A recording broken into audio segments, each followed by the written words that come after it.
Good morning and welcome to today's July 7th Downtown Download. This is a webinar series from the Downtown Partnership with myself and Councilman Eric Costello. And each week we have a number of special guests who will help bring us insights, stories, what's next, especially related to COVID-19 and our recovery.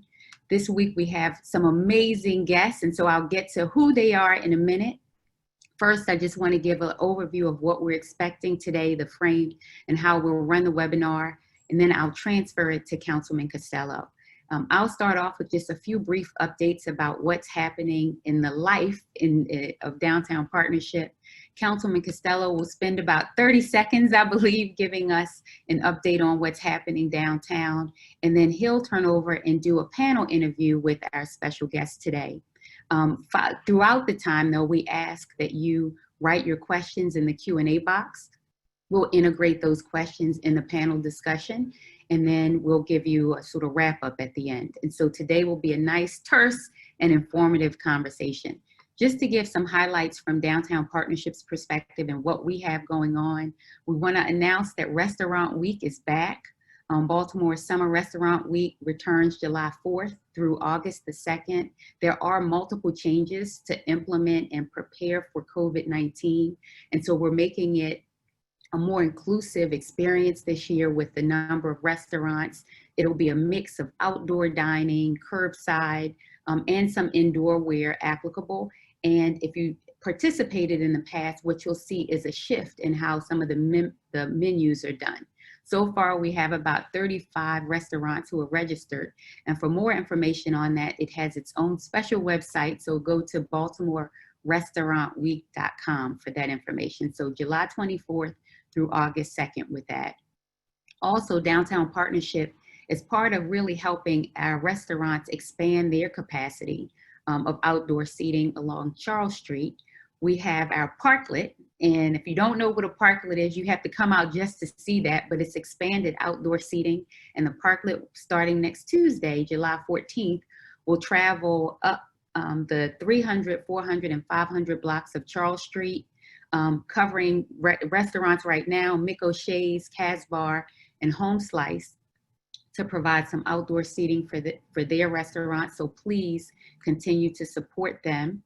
And then just one more update I want to talk about. This is coming this Friday, which is the 10th in Center Plaza. We're bringing back Pints in the Park, and want you to know that our efforts around all of these events is also about safety first. And so being socially responsible, we're making sure that we have safety circles in the park. We're encouraging people to register for that. This is a BYOB event, but really an opportunity for people to come back out and start to celebrate and enjoy our city again. All of that information is available on our website, which is godowntownbaltimore.com. At the end, we'll wrap and have some additional information. And following this Downtown Download series, you'll also get a follow-up email that has this information in it as well. So with that, I'd like to introduce who we have on the panel today. But before I get that, I'm going to introduce, and we're going to shift the order a little bit. Councilman, why don't you do your updates, and then I'll come back and do the introduction of the panel. Sounds good. Thanks, Shalonda. Just two things I wanted to bring everyone's attention to today, this morning. First, I wanted to share Baltimore City's coronavirus dashboard. There's a lot of good information on here, including some of the indicators that we've been talking about in terms of public health recovery from the pandemic. So I'd encourage everyone to check that out. And the other thing I wanted to share is the 2020 Census dashboard for Baltimore City. We've talked about this before and are going to continue to remind folks every week. It's critically important that you fill out that dashboard. For every single person who fills out the census, that equates to approximately $18,000 in federal funding over the following decade. So please do share that with your respective constituencies. If you have any questions, feel free to email me. And that's all I have for updates this morning, Shalonda. Sounds good. So we need to get into the meat of this because, you know, people have been hot on us about real estate, what's happening with downtown. Let me introduce the panelists. I know then you have a series of questions. And as I mentioned earlier, for guests, if you If you have questions that you want to get answered, please write them in the Q&A box and we'll get them answered throughout the program. Our first panelist is Lou Kasoris. Lou is Executive Vice President at Artemis Properties. He's an accomplished real estate professional who has held executive level positions throughout his 10-year career in the industry. He successfully managed one of the largest regional property management companies and led investment sales and leasing transactions for local and multi-market institutional clients. Over 15 years of leadership experience between his military service and involvement in the real estate industry, specializing in transaction management, team building, instituting operational efficiencies, financial management and analysis, strategic planning and implementation of innovative technologies. Lou also serves on the executive committee of Downtown Partnerships Board of Directors, and he's part of the Center Plaza Foundation. Thank you for joining us, Lou, and welcome. Thank you.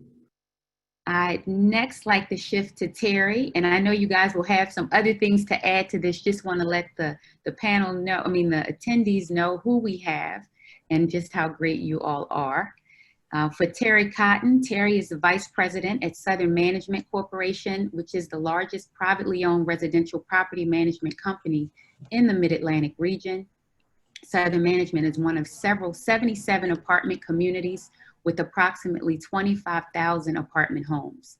In addition, Southern Management owns and manages commercial office buildings, hotels, and conference centers throughout the Baltimore, Washington area, and the ski resort and conference center in the Lehigh Valley, Pennsylvania. Terry's portfolio includes properties right off Center Plaza, one of the premier open spaces in the heart of Baltimore. And so a number of things for Terry, I know we'll hear more about what he has going on. And our last panelist, I just want to talk about Jeff Clary. He's a partner at Grander Capital Partners and West Street Advisory. Jeff is a founding partner at Grander Capital Partners and acts as GCP's general counsel. He's responsible for the execution of its transactions and general oversight of its investment and strategy. He brings an extensive background in both legal and financial services, including past work as an investigator for the American Stock Exchange's Investigations Examinations Department. And he's a member and the vice president currently of our Downtown Partnership Board. His portfolio includes a premier of office towers, one just across from Downtown Partnership's office on 25 South Charles Street, and also 120 East Baltimore, which is the SunTrust Tower. So welcome Terry, welcome Jeff here as well. Thank you. Thank you, gentlemen. I know, Councilman, you have some other things. Just wanted to let everybody know who we were talking to today. So you can start with just the question set, and I'll chime in as we get Q&A from the audience. Thanks so much, Shalonda. Jeff, Terry, Lou, thanks a lot for joining us this morning. We know how busy you are, but we really think this is going to be an exciting episode to talk about the real estate market in the city and in downtown. You all represent very significant commercial and residential properties within downtown. Can you talk a little bit about what attracted your companies to be downtown in the heart of Baltimore? And we'll just start with Jeff. Sure. Yeah, so first and foremost, thank you both, Councilman Costello and Shalonda, for organizing and inviting me. So happy to be here. But I think for us, what attracted us to downtown is we very much are value investors. So we look at markets, buildings, locations, and see opportunity around it, and maybe why a building in particular isn't performing up to what the market could or will be, and then do something to improve it. So when we looked at 25 South Charles, for instance, we saw a building that had been occupied for decades by a bank and was being moved out of, and it just was a blank slate for us to kind of create and mold a building to bring it forward in today's environment in a part of town which we feel very excited about. We saw a lot of green shoots in downtown Baltimore in the form of new multifamily, redevelopment, new hotels, some retail sprouting up. So we were very attracted to kind of what had been deemed a secondary submarket within the city, but offered a lot of opportunity and connectivity, frankly, it's probably the best connected spot in the city with MTA, the highway system, the sporting events, the hotel venues. So that's really what attracted us to the neighborhood. And then we subsequently invested in 120 East Baltimore shortly thereafter. So, Terry, let's jump to you.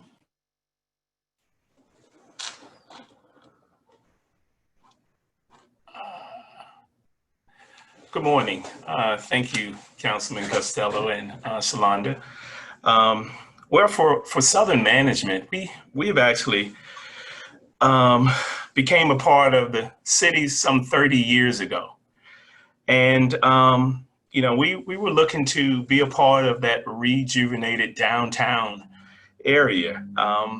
And, you know, for us as a residential property, we have the Standard at Preston's Garden and also 39. That was one of our premier communities that we established some time ago. And also our centrally located Charles Plaza and Charles Towers and Park Charles. So our focus is we wanted to really be a part of the community 30 years ago. So we've been at this for a while. So we've enjoyed being in the city. We've been part of the city. We will continue to be part of the city. So, you know, Baltimore is Southern Management. Southern Management is Baltimore. So we're just excited to be a part of the panel this morning. So thank you for having me.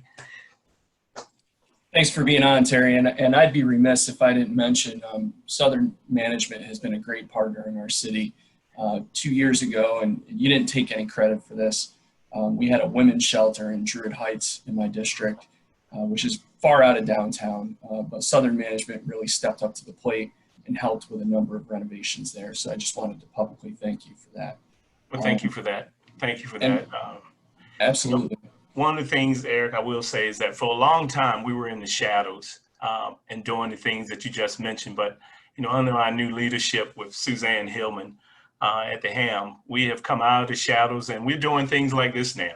And I've been with Southern for 29 years and we didn't do these kind of things 27 years ago. So I'm excited about the new direction we're going. So we're excited to work with you and Shalonda and the efforts you all are putting to put us back, push the city forward. So this is a good thing this morning. So thank you again for allowing us to be a part of this. Thank you. And Lou? Yeah, thanks, Eric, and thanks, Shalonda, for inviting me. Yeah, we've been involved in downtown for over 20 years, mainly focused on the Charles Center development, which was the first federally funded urban renewal project that this country had in the 60s. We own One Charles Center, which opened up in 1963. Was a world-renowned architect, Mies van der Rohe, designed building, one of the last buildings he designed. We also own a parking garage with Southern Management, Terry's company. And, you know, we just have always thought that, you know, my family's from Baltimore, and as goes Baltimore, goes the city and the state, and out of you know, obligation to making the city as great as it can be, we've planted our flag there, and we've tried to make it a better place. We have you know, had some fits and starts over the last 20 years, but we're still hopeful that Baltimore can be one of the country's great cities, and we're doing our best to try to make that happen in our own small way with the assets that we own. We certainly appreciate all of your contributions to Baltimore City and specifically to the downtown Central Business District. I know you all were on the annual State of Downtown breakfast that we had last week. Unfortunately, it wasn't a breakfast because of COVID. It was a webinar. But the Downtown Partnership released the annual State of Downtown report, which was basically a look back at all of 2019.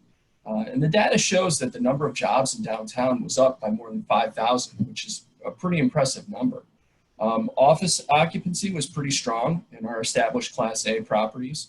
The overall vacancy rate improved slightly, but it was still around 17.5%. And there was an expectation that things were going to improve, especially north of Lombard Street, as the state of Maryland plans to relocate employees from State Center into the CBD. So the outlook for the office market was pretty good. That seems like a bit of a lifetime ago, again, especially with COVID-19. How are you guys feeling about things right now? Let's start off with Lou. Yeah, I think it was a challenge before COVID, and certainly things have gotten significantly more challenging. But at some point, we're going to figure COVID out, right? I mean, it's going to happen. I think the timing, we can argue about the timing, but at some point, we are going to be beyond COVID. I think that there will be lingering effects. The effects on the budget really concern me, and the state budget, because I think a lot of us, I think Jeff as well, and other property owners that have significant vacancies, we're looking for state center to really plug that hole. I think that happens. It's just a question of when.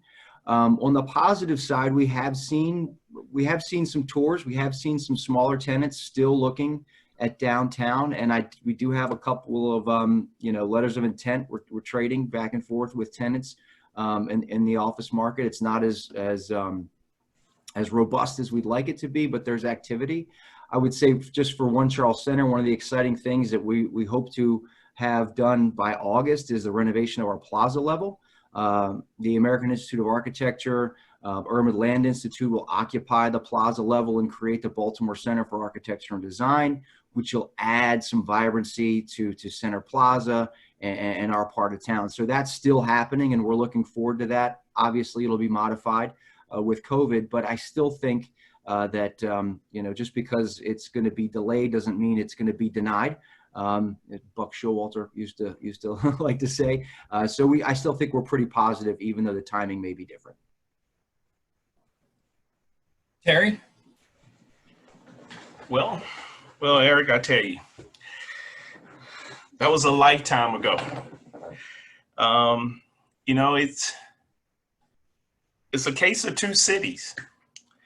That rosy outlook included new properties receiving large incentives in East Harbor.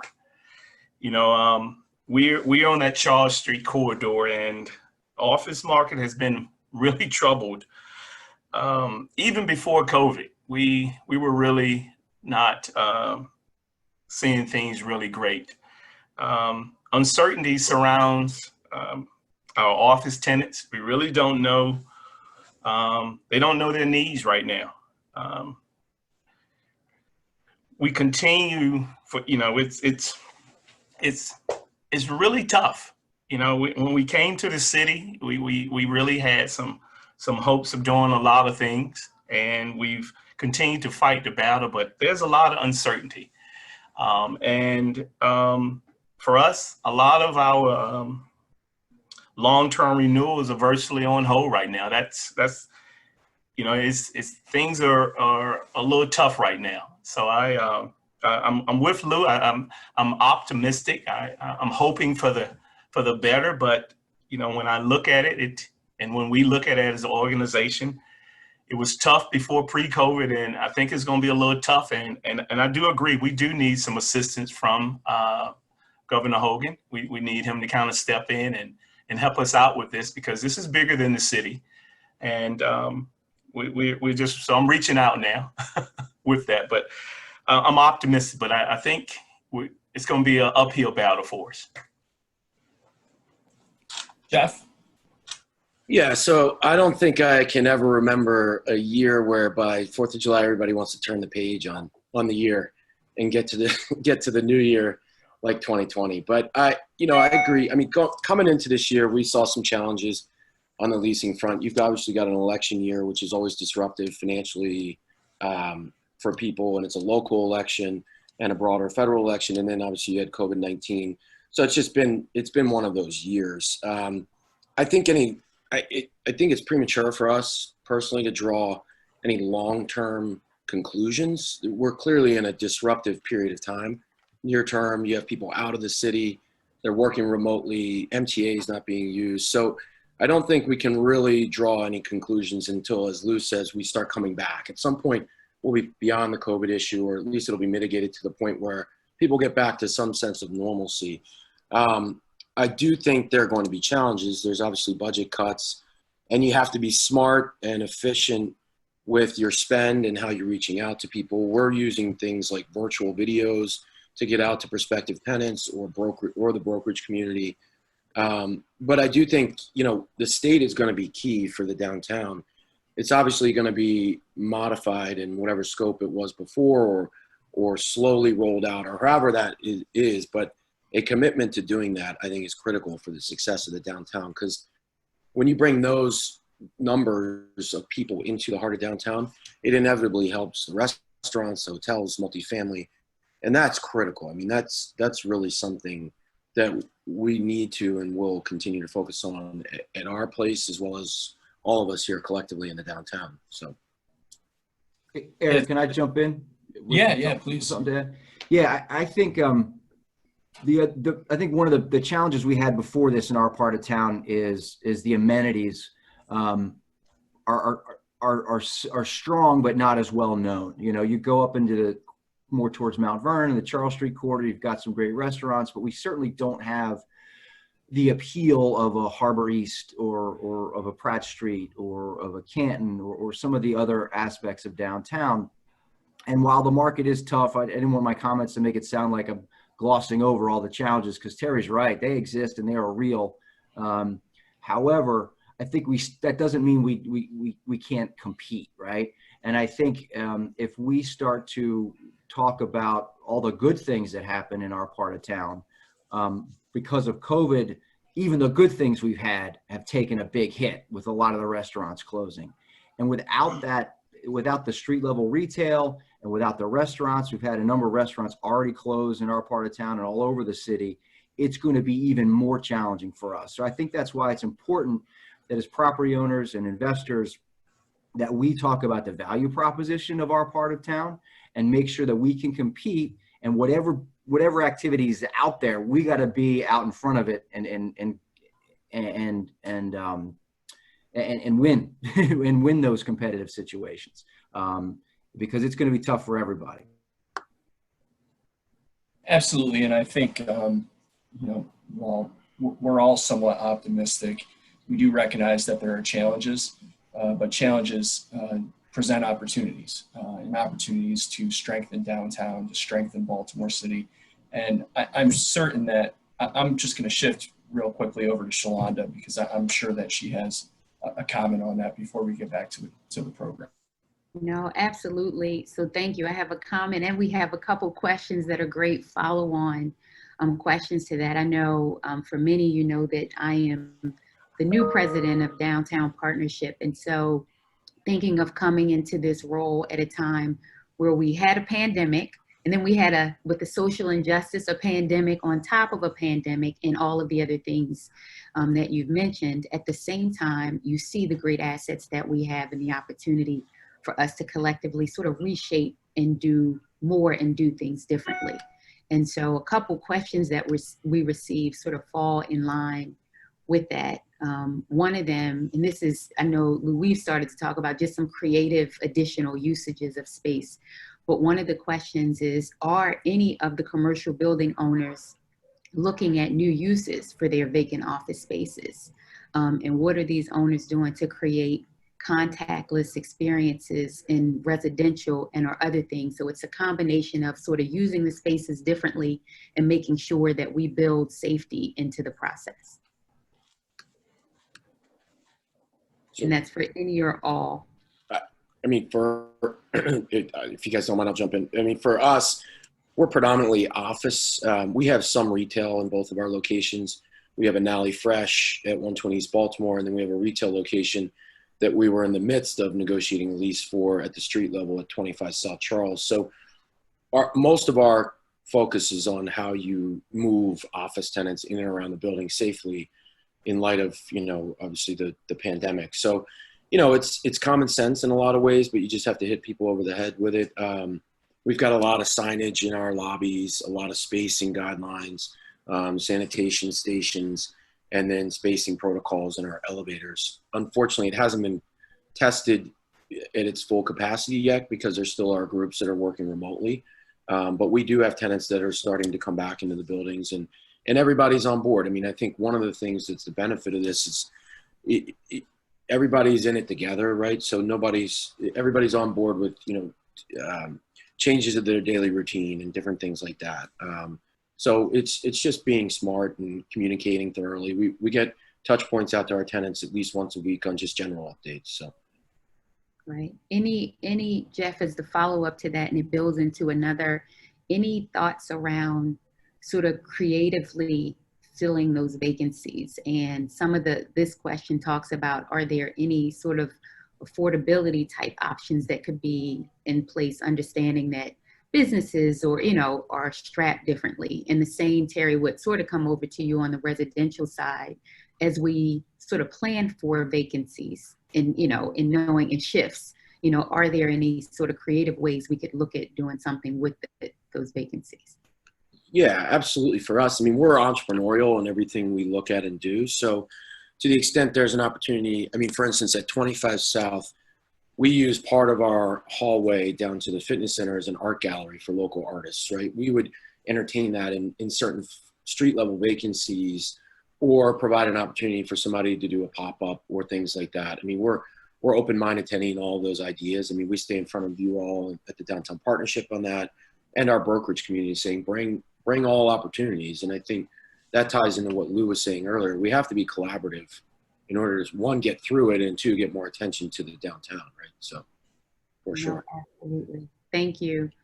Terry, are you seeing the same thing on the residential side from a safety perspective, some things that you guys may have had to put in place? And if you have vacancies, sort of looking at how you may do that differently? Well, it's a very, very good question. And, when we talk about the safety, we have, with Southern, we have our commercial division, we have our hotel division, and then we have our residential.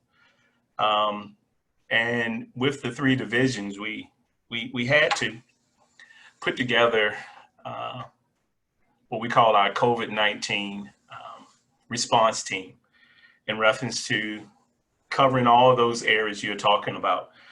And with our COVID-19 response team, it's a 7-day, twice a day meeting that we all come together, and we talk about the safety of our guests at our hotels, the safety of our tenants at our commercial buildings, and the safety of our residents at our residential properties. Mm-hmm. Right now, for commercial and hotel, we are reopening back up.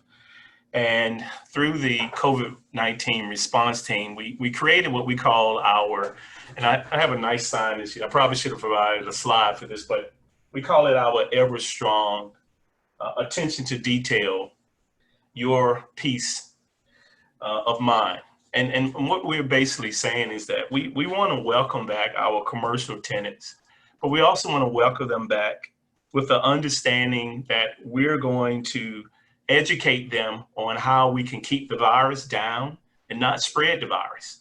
So right now, our corporate team members are going through what I will call a trial and error of how life in the commercial would look like when people come back.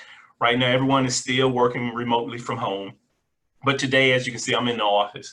And here in this office, we have signage. As you come into the building, it talks about, hey, let's stand together, let's stand together by not standing together. So we're providing them with information to really share in reference to social distancing, so that's important.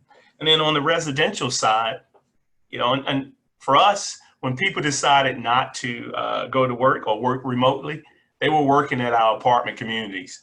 So we had to really kick in gear on how we could protect our team members, how we could also protect the residents in the most safe possible manner.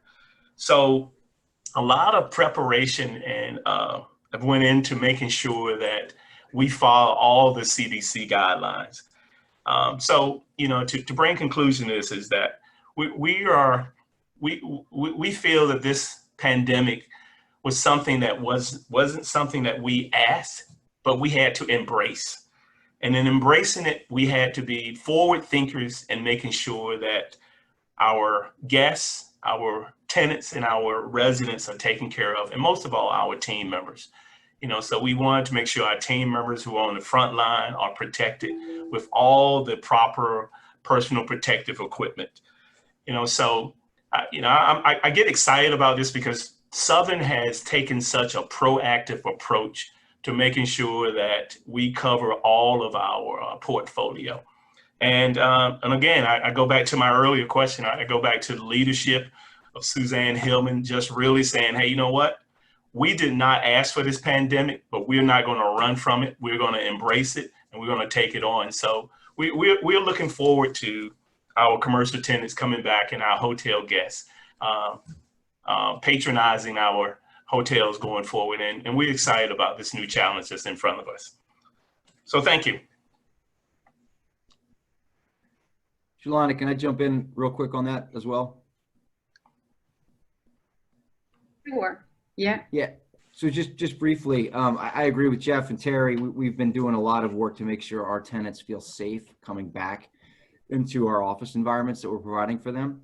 I think, though, as you talk about what are we going to do with these vacancies, I think it's important to remember that prior to COVID, one of the topic that always came up was crime. Nobody wants to come downtown because of crime. And not that we've forgotten about that, but now you have pandemic, you have a challenged economy, and then layer on the social justice issues that this country's trying to deal with. And I think that it's going to give us an opportunity, if we embrace it, to figure out how downtown can be successful for the whole community more broadly.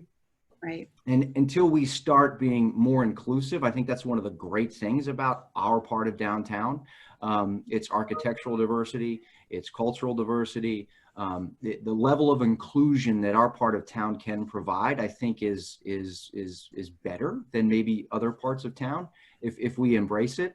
And if we start to think about how to get members of the community into those spaces in ways that shows the value of downtown more broadly, I think there can be an opportunity for us there to help kind of adjust the social justice issues, address the economic issues that have plagued parts of downtown, address the crime issue. But it's not going to be easy. It's going to be challenging. I think we're going to have to be creative, and I think we're going to just have to take a more inclusive approach, and we may be able to come up with some solutions that didn't present themselves previously. Right. I think so. Thank you. And I can see I'm experiencing some network challenges. So Councilman, if I pause, if you can jump in and take over, that would be appreciated. I'll ask one question and I'll transition it back, but there are a couple that came up that really relate to what you were talking about. One is a little deeper in the sense that what we recognize with a lot of, sort of the social justice movement that's happening in the latest trends, I think it's bringing to the forefront that real estate policy through redlining, which was the biggest, and this is to their point, greatest reason we have such a disparity between race in Baltimore. Lou, building on what you were talking about, it's going to take, sort of cohesive approaches to figure out how we do this differently. Does any of your companies already, is the question, have anything that you're planning to do to help directly mitigate that history and help us prepare for what's to come?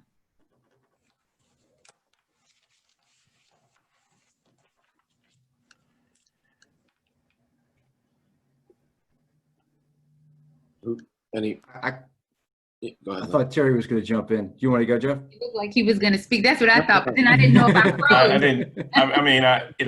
I think when we talk about social justice and we talk about what's expected of an organization, that's something that's in the forefront of us here across the nation. Everyone is speaking out about a lot of different things. But I can just say for Southern Management Corporation,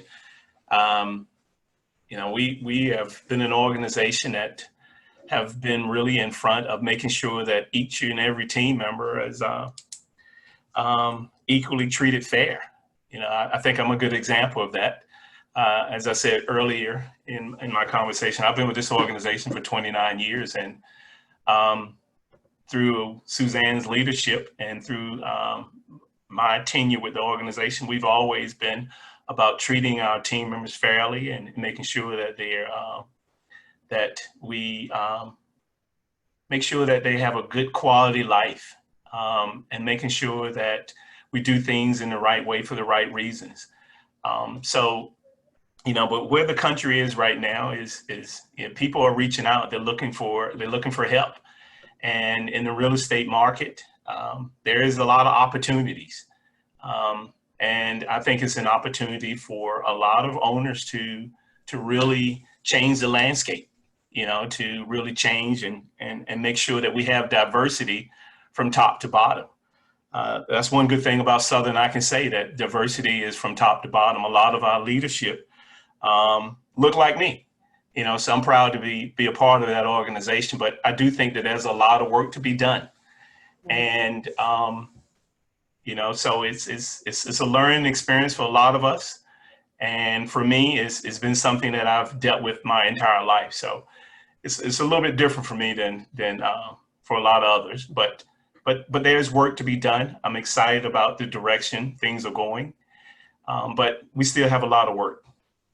Terry, I agree. I think what's inspiring about now, and I know for Jeff and Lou, we're having these conversations even at the board level of Downtown Partnership. It's something that we recognize we need to commit to and be intentional about, and it's figuring out the best way at this point to do this. What I love about now is that people are stepping up to say how and what and why, and so it's us figuring out some of those next steps in there.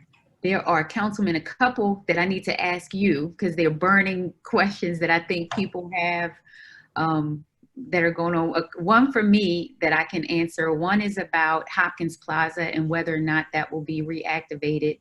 Yes, yes, and yes. I think as we look at a number of the parks and plazas that Downtown Partnership has oversight for, what's great about now is you also see how being outside does provide an additional sort of layer of safety around COVID-19. And so you will start to see more outdoor events taking place as well. One more question for me, and this was with regards to the World Health Organization's designation of COVID-19 as airborne and how we're taking that into account with Restaurant Week. And it's not just Restaurant Week, it's everything that we're doing now. And so, for internally with our staff, with every event, with all that we're doing, masks, we know is one of the number one sort of protectors against helping prevent the spread of COVID, especially from an airborne perspective. We are promoting social distancing, not only by providing the circles and stuff at our events and making sure that we have those things, but also by limiting the number of people who can participate. So similarly with Restaurant Week, because we understand that there are different levels of where people feel comfortable, you can participate by curbside pickup or, takeout. You can still do the outdoor seating, which, even in those capacities, those restaurants still have the requirements for social distancing with the tables. And so as much as we can in all of these things, and as we're learning together, we're taking all of those safety elements into account.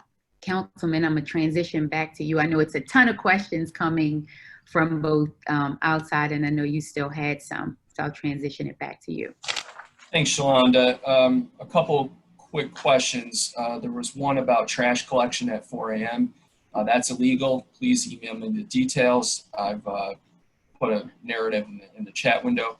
There's also, pardon me, there was also a question about 300 East Pratt Street. I posted a link to a Baltimore Sun article.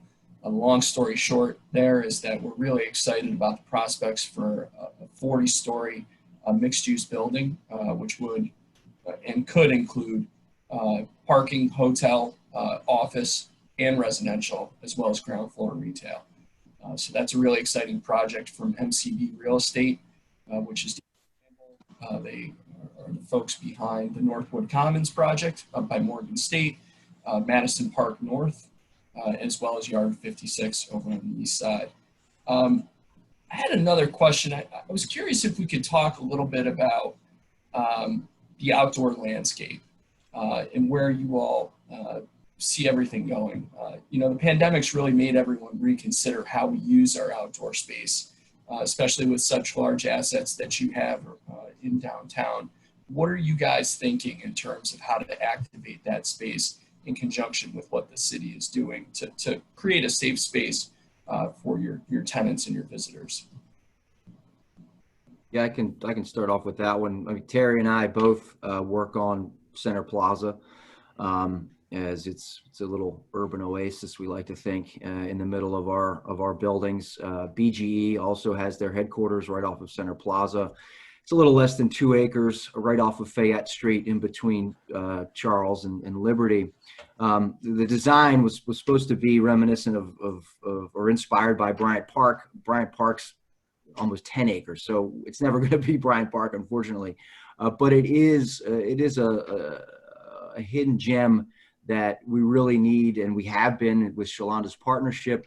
We really need to make available to the community, and we really need to work hard to not only make people aware of it, but also provide activities that allow for the community to enjoy it. I mean, about $7.5 million was spent back in 2007 to create what was once a hard concrete landscape into several lawns with trees and a fountain. We're having Pints in the Park, which has been a very successful event, but it needs to be activated every day. From, whether it's a resident painter or chess matches or whatever, we really want to engage the community to see what they want to see take place there, so that again it can be fully utilized and recognized as a place to come and enjoy, especially given COVID. The fact that it's outside, we can be socially distanced and enjoy a resource that's provided and owned by the city.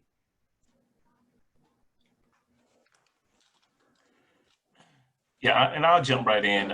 As Lou mentioned, we Southern Management and Lou's team, and along with BG&E, we've spent a lot of money to make that a very nice place. But last year we were making a lot of traction. I was really looking forward to the summer months in front of us, but that changed. But I still think that there's an opportunity for us to be able to safely bring our residents into the area, and also invite others to attend. It's a beautiful, beautiful landscape. It's a lot of space where we can do social distance. We can have some nice programs. So it's going to be very interesting to see how we take advantage of that. But the main thing from that is the outside atmosphere is where the virus is leastly not to affect anyone. And, as Lou mentioned, social distancing is going to be really important. And what we don't want is what we saw this weekend that happened at some of the beaches. We don't want that. So we got to just figure out how we can safely do this, and at the same time, give people that are in the buildings an opportunity to come outside. So it's going to be a little bit of an uphill battle, but I definitely look forward for that challenge, because we want to get people out of the buildings and out into the open area. That's for sure. Can I just weigh in there too, Eric? Of course. So I think even before the pandemic, and Lou and Terry probably know this, there was a demand for outside space in an urban environment. I mean, if you look at New York, for example, Bryant Park, there are pockets of outside space in between multiple office buildings in any urban environment. I think that's one of the things that really drew us to downtown. And, I often talk to Kirby about when you look out the north side of our building at 120 East Baltimore and the work the Downtown Partnership did at Preston Gardens, the lasting effect that has is tremendous. I mean, you see the multifamily on one side, you see Mercy on the other. So I think this pandemic has only sort of accelerated the thought process of what happens outside the office building.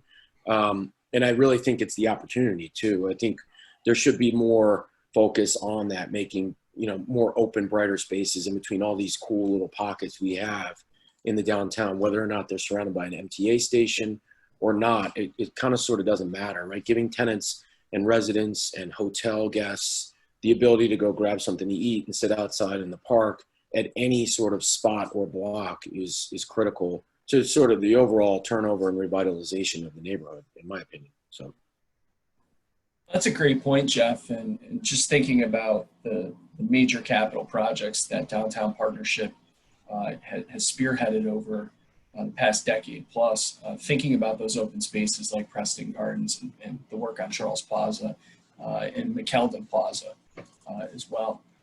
Terry, I want to focus on you for a second and just hear your perspective from the residential perspective. Shalonda mentioned the breadth of what Southern Management does in the Mid-Atlantic region. You have 10 different assets in Baltimore City. 8 of them are in the Central Business District. So you are a major contributor to what's happening downtown. I'm curious to hear about how you've helped to make your residents feel safe and how you've started to rethink some of the amenity space that you have that was originally designed in a pre-COVID-19 world. Well, to jump on the first question, the safety aspect of it is, as we mentioned earlier, when the residents are not at their office building, they're at home with us in the apartment buildings. And you're correct. We have some really gorgeous assets downtown. They're beautiful buildings. But the first thing we had to do, Eric, was we had to make sure that there was communication. Residents have to know what's going on. If my neighbor has COVID-19, I need to probably know what's happening. So we had to start a communication with our residents to say, hey, as a management company, as an apartment community, we're going to keep you informed on what's going on. We had to do that. And then the second thing is we had to make sure we protected our team members, because you're at home, but you also still need service. So we had to try to have a balance. So as I mentioned before, our COVID-19 response team made sure that all of our on-site team members were properly trained to go in and out of our residence space.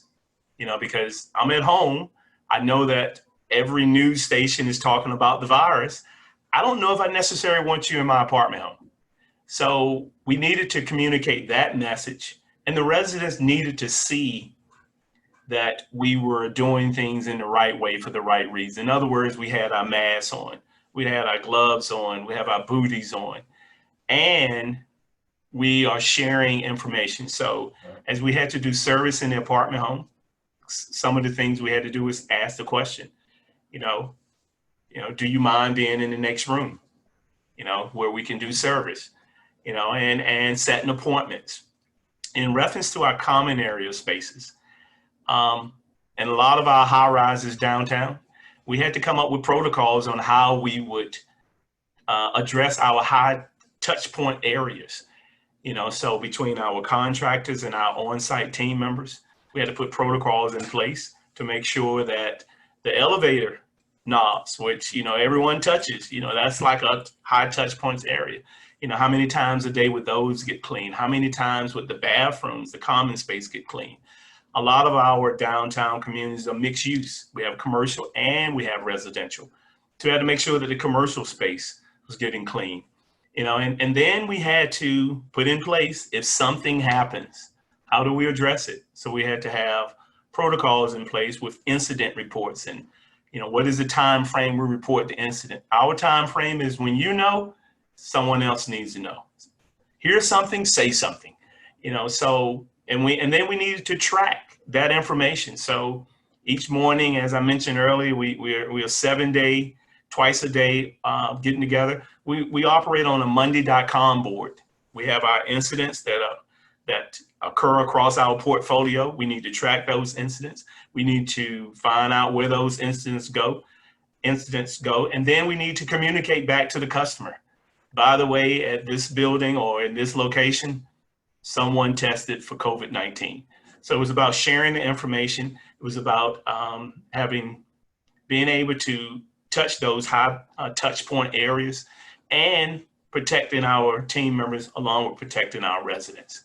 So it's been a learning process for us, but also it's been very rewarding because we haven't had a lot of cases. We've had our share, but we haven't had a lot. We would have had a lot more if we hadn't approached it the way that Suzanne wanted us to approach it back in early March.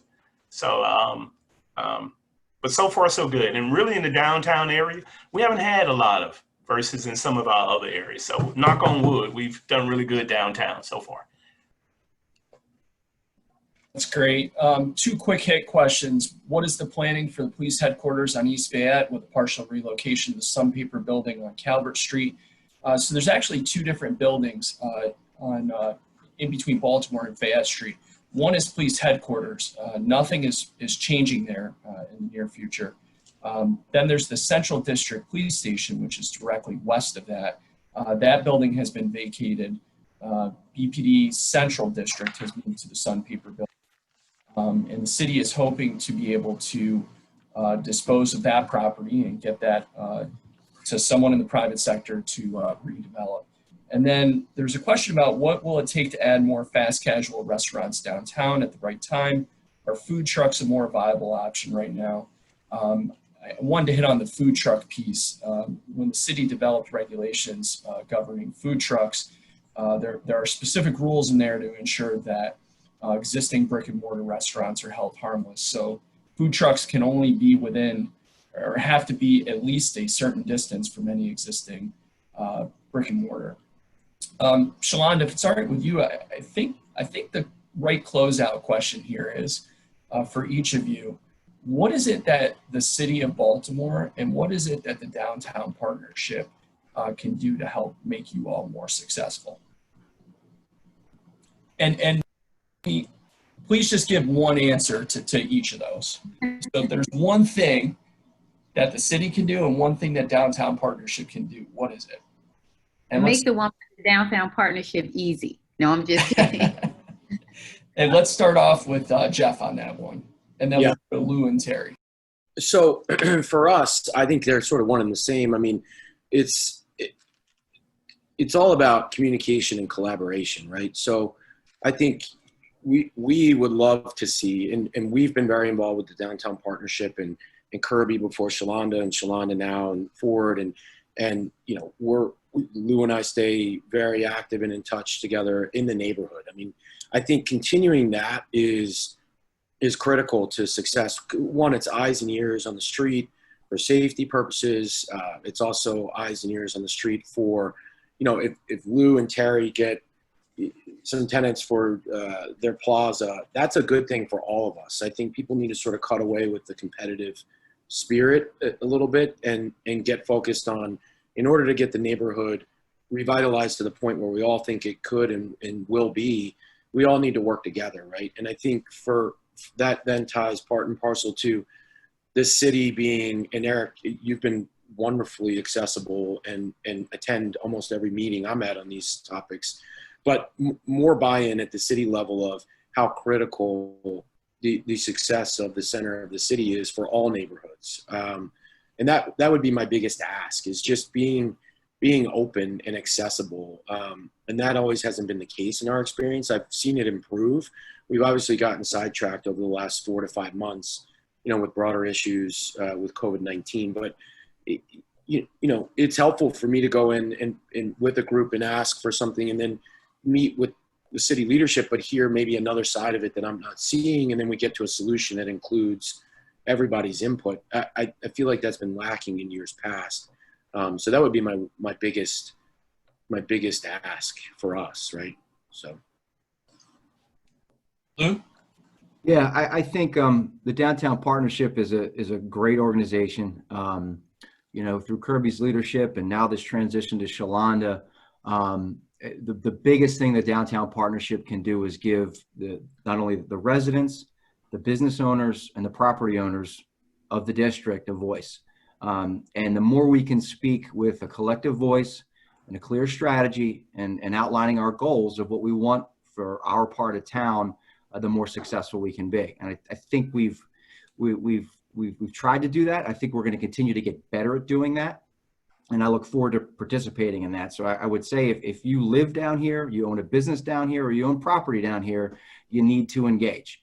Because far too often people just want to complain about things but don't want to roll their sleeves up and participate. So I think the people on this call are doing that. We need more people doing that. As far as the city's concerned, the city just needs to do what a city's supposed to do, right? And I think a lot of us, Terry and I have had this conversation, a lot of times we end up spending the same dollar 2, 3, and 4 times for a basic service. And so we're hopeful that through the leadership of the Downtown Partnership, we can help exert some influence on the city as the city figures out its new leadership structure with the help of you, Eric. You've been a great partner for us. We can start to clearly define what the city's roles and responsibilities are in the downtown area, and what the Downtown Partnership's roles and responsibilities are. And the less overlap there is and the less redundancy we have in terms of our resources, the better off we're going to be, because I feel like we spend a lot of resources trying to address the same problems and we don't get anywhere. I think we just need to hold the city accountable to do the baseline things that the city's supposed to be doing, and then we can do as the partnership what we need to do to really elevate the experience that people have downtown. I echo with both Jeff and